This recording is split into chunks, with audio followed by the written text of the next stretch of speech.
All right, I'm back at Magic Kingdom, and man, that is so washed out. There we go. There, now you can see the castle back there. Now, I thought I have not been to Magic Kingdom in a very long time, definitely not by myself. So I thought what I would do is wander around and reminisce about all the things that I can remember about coming to this park, or just stuff that's happened here. So first thing I want to do though is ride the train, because I haven't ridden the train in probably 6 years now since it closed for Tron. And I think maybe I can get on. Oh no, I'm gonna miss it.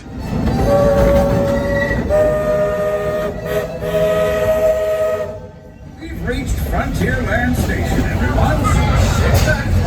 Hold those horses until you come to a complete stop.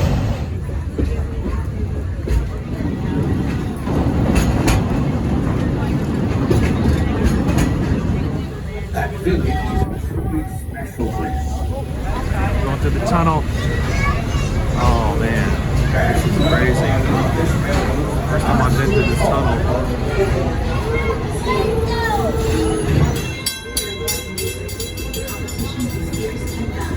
So this is interesting. A lot of people are always in such a rush to get off the train, they don't even notice all this train stuff that's on here. There's Roy Disney right there, see? Roy. There's a train named after Roy O. Disney. And then this is Roger E. Rogie. And there's a train named after Roger as well. That's kind of cool. Here's a frame full of these train stamps, and I thought they were like postage stamps. But if you look really closely, it says Willis's Cigarettes right up there at the top. So I don't know if these are like prizes that came with cigarette packs or something back in the day. I don't know. And then we have some locks up here and some keys. But this is what I thought was cool. Check these out. These are like little pewter trains. I guess they give you the different type of train that they are. Like right here, you've got the Flying Scotsman. You've got the Jupiter right here. And then you got a Class P8 right here. I guess they kind of get bigger over time, like Rocket, John Bull, Adler, Jupiter, Gladstone. They just keep getting bigger and bigger and bigger. And finally, I guess the biggest one right here, you've got the Southern Pacific Daylight. This one's pretty cool too. This is the big boy. I guess if you open your eyes once in a while, you'll see something cool. So this is kind of a funny memory. It's not even really mine, but back a long time ago when I was a little kid, my mom told me that I thought she said she worked at Magic Kingdom and that she was working at the popcorn wagons. Maybe she was joking or something, I don't know. Or maybe she knew a friend or somebody who was working at the popcorn wagons. But every time I walk past this area right here where the popcorn wagon is, I always think of that comment from my mom. What's bad is that I can't even remember what the comment was.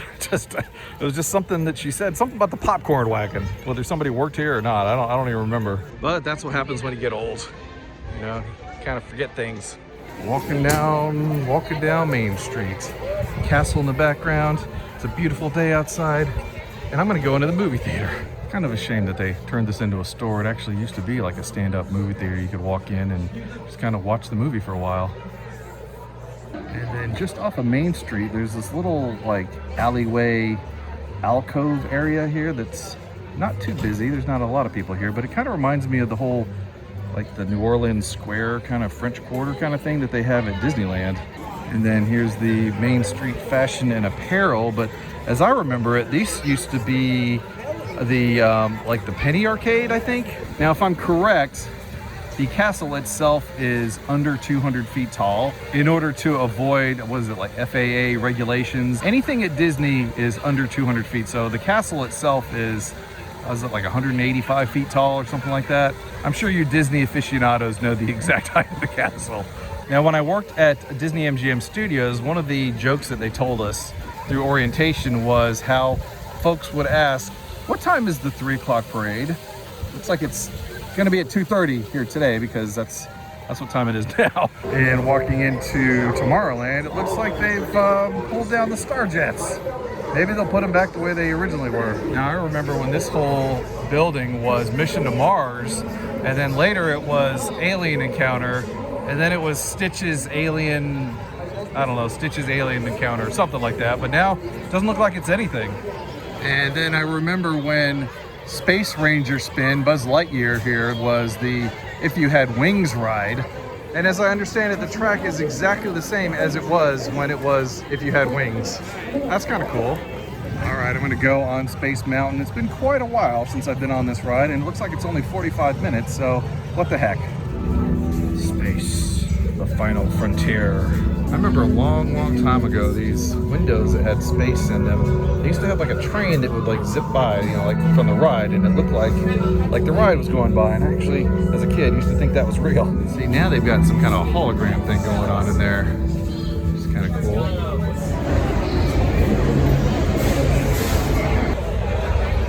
Ooh, I have been selected. Since I was a single rider, they sent me to the right track this time. I guess I get to go ahead and ride with all the fancy schmancy lightning lane people now. That's interesting. I can't even remember the last time I rode on this side. It's been a really long time. So I remember when I rode this years and years ago when it was like a tandem ride where you had to kind of sit one seat with multiple people in it kind of thing. And my dad was sitting behind me, and I had one of those the oranges that they used to have, like a plastic orange. We got off the ride and he handed it back to me and he says, "Here's your orange. It's all squished to heck." I'm like, "Thanks a lot, Dad. Thanks for messing up my orange." Ooh, robots. And I also remember when this used to be a moving walkway. Now you have to walk it yourself now. 20,000 light years under the sea. That's another sore point for me, is the fact that there's no more 20,000 Leagues Under the Sea ride anymore. You know, it's kind of funny. We used to look back at these robots and think, oh, that's way so futuristic and everything, and AI helping us out and cleaning and doing our dishes and stuff like that. Well, it could be happening soon. I mean, we could be seeing Skynet anytime now. We want AI to clean our dishes and do all the chores around the house, you know, all that kind of stuff. We don't need it to create for us. We don't need it to make drawings and paintings and write stories for us. We can do that. They can do all the hard stuff, you know, the boring cleanup stuff. Let them do that. We'll continue to do the artistic stuff. They can do the cleaning stuff. I don't know why they want to do the artistic stuff. That's not fair. And then I remember when this whole building here, which is now a gift shop, I remember when this was a really awesome video game arcade. It's no longer an awesome video game arcade anymore. I mean, considering this is kind of like the Tron store, it would be nice if there was at least one actual real Tron arcade game here, right? I mean, all you got is this little thing here, which is not even really a game. It's just a box with like figures inside. So this figure of Yori, guess how much? Guess how much? I'm thinking like, I don't know, maybe 15 bucks maybe? Let's see how much is it going for. Oh my God, $25. 25 bucks for this little piece of plastic. Good grief. Here's a Flynn's Arcade hat. I'm gonna say 35 bucks for this. Oh, nope, only 30 bucks. I was off by 5. Now this is cool, check this out. There's a Tron, it's like a video game marquee. Man, I really should get this for the game room. 70 bucks. You know, that's, I guess it's not too bad. I guess if it lights up, that would definitely be worth it.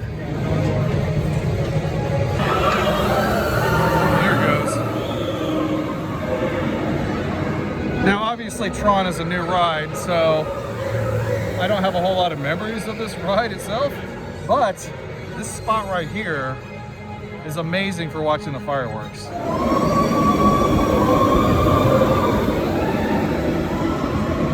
It's kind of interesting, the aesthetic of, yeah, there it is. The aesthetic of the Tron coaster being so kind of organic, and then Space Mountain being very angular. This is the TTA Blue The People Mover. Service I can't say I really have any memories of the People Mover other than the fact that I've been on it like a million times. Don't worry, your express train keeps on rolling through the future, right by two of my favorite spots.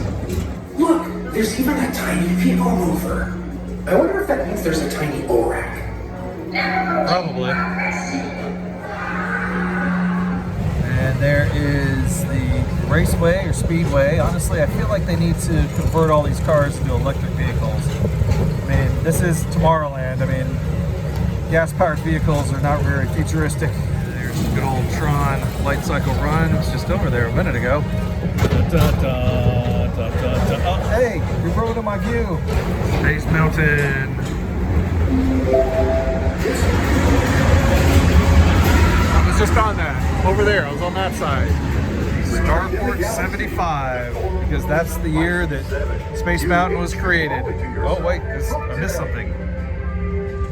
It's actually kind of anticlimactic coming in here because the lights are out and it's just completely pitch dark. All you can hear is screams. You can't see anything.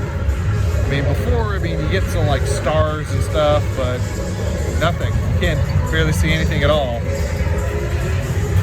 Except the end of the tunnel down there. Ugh.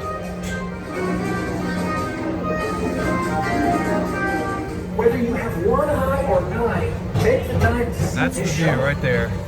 More tomorrow. So apparently they're just taking down the star jets or whatever they're called these days to clean the planets and stuff like that. But kind of cool, this gigantic crane they got in here to take all that stuff down.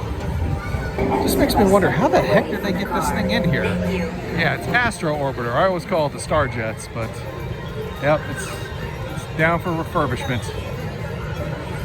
And then here's the teacups. I remember going on this with my friends years and years ago and just spinning the teacups so incredibly fast that we'd all get sick and then you'd kind of wobble around after the ride was over with. And yeah, if you like throwing up, this is the way to do it.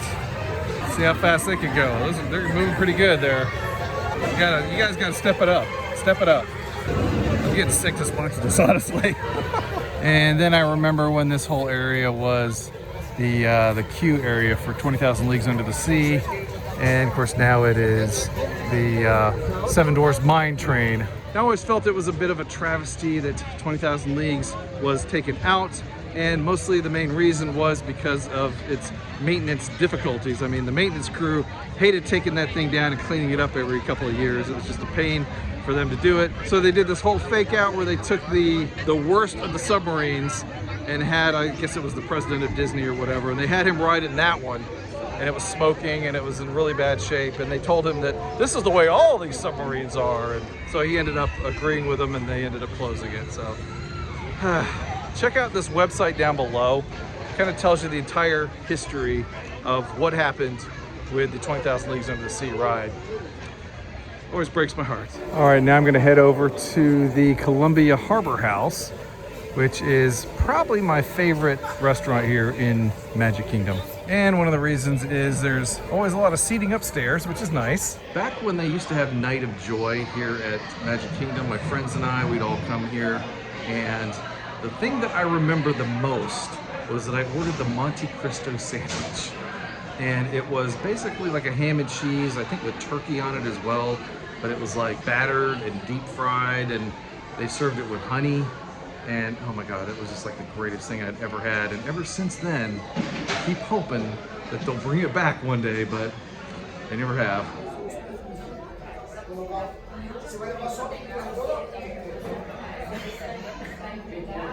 Another thing I remember is that back in the day, they used to have like potato carts and turkey legs and all that kind of stuff down in that particular area. And my friend Chris used to work there, and we'd always come by and see how he was doing, and he never gave us any free potatoes though.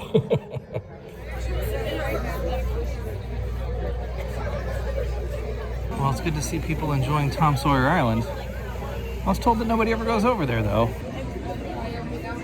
So the question is, who is the killer? It's one of these. They were the killer. Farewell, Master Gracie. Oh, there she goes. She blinks. Is this haunted room actually stretching? Or is it your imagination? And consider this dismaying observation. This chamber has no windows and no doors. It's a long, long hallway. And Hattie!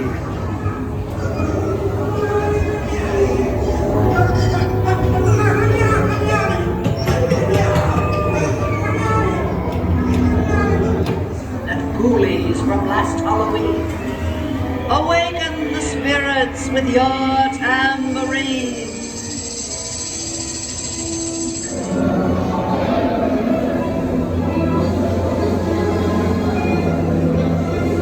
We'll live happily ever after.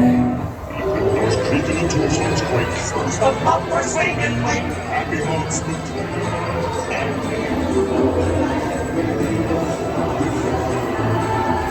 So there's no sign of Brer Rabbit yet, but Mr. Toad's up there still. Well, I mean, what's left of him anyway.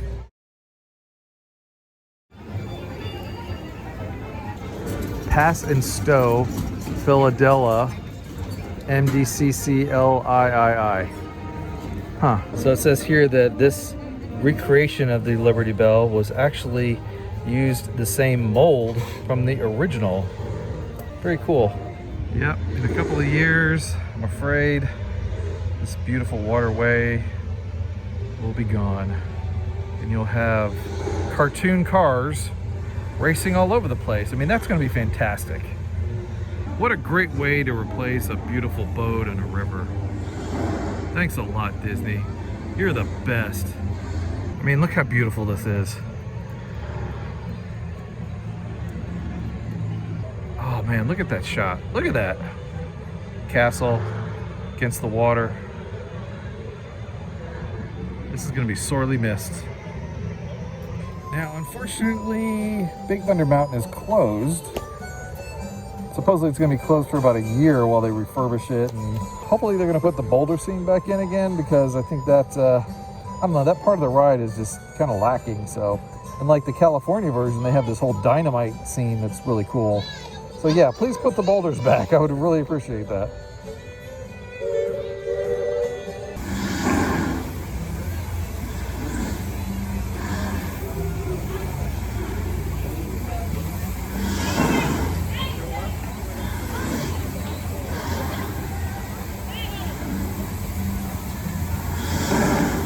Yep, Cars Land is going to be so much better than this. All right, it's time for some Pirates of the Caribbean, or Caribbean, whichever you prefer. And we got dancers here. Be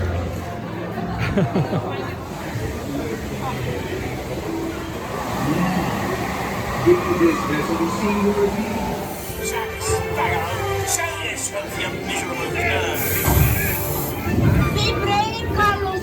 Don't listen to him. Where be Captain Jack Sparrow? Speak up. What do you fancy? He's right there. He's right there. Belay there, you bilge rat! Oh, quit your clucking. The gentleman wants the rum. Don't you, boy? Yeah, we need the rum. And the treasure map and the key as well. There's Jack. You see the look. Kitty, kitty, kitty.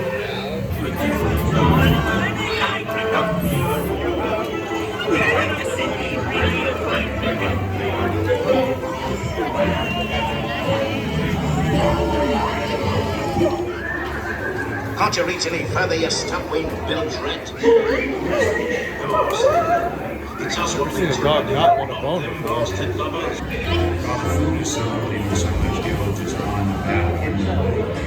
Some mystery happy to this. You're already embezzling even our Jack. So my memory from riding Pirates of the Caribbean when I was about 5 years old, my grandmother and I rode it. And you know that part where you go down the hill and the water kind of sprays on the side? Well, I didn't really like that very much. And when the ride was over, I walked up to the one of the cast members and I said, I didn't like your old ride. Besides, it got my pants all wet. My grandmother used to tell me that story all the time.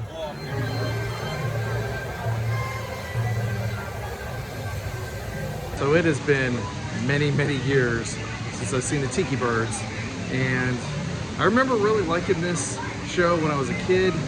And it just, I don't know, I've never been back to it. So this is probably the first time in 40 years that I've gone to this tiki room, seen the Tiki Birds. And maybe that's where my love of birds came from. I don't know. I have a bird at home. I don't know, maybe he would enjoy this show. Nice say, perhaps you good people have never conversed with toucan birds before. Why, neither did we. Till one day we discovered this magic sunshine pavilion. By Jove, yes, I remember just how it happened. Many, many bird baths ago. Welcome to Walt Disney's Enchanted Tiki Room. Hey, Michael, mi amigo, pay attention, it's Joe time. So it is. And what darling people I have sitting under me.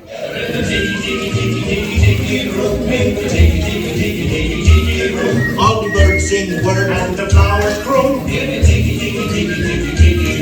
Let's all sing, let's everybody sing. Sweet, sweet, sweet, sweet.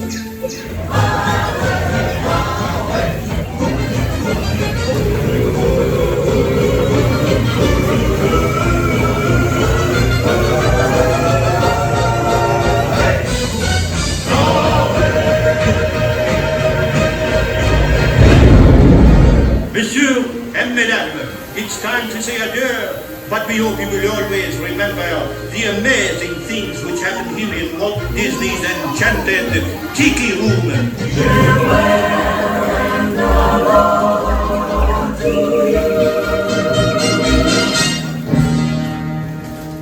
Ole, ole, applause. Let's give the birds a standing ovation. Applause, up, down there, applause. Everybody stand up on your feet. Ole! All right, well, after that amazing show of seeing the tiki birds for the first time in at least 30 years, probably 40 years, I decided to get, look at that, a Dole Whip. It's like a Dole Whip eclipse there. That's cool.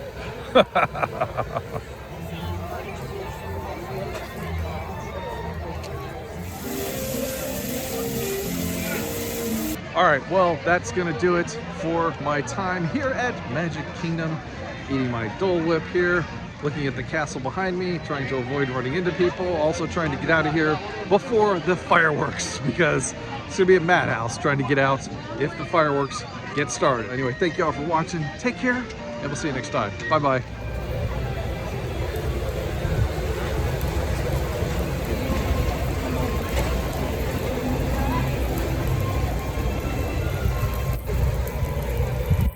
Oh yeah, there's one more memory that I have that I completely forgot about, and that was riding the ferry boat back one night with my dad, and we're over here on the side, and I had a balloon, and he just let the balloon go, and I was like, what the heck are you doing? You let my balloon go.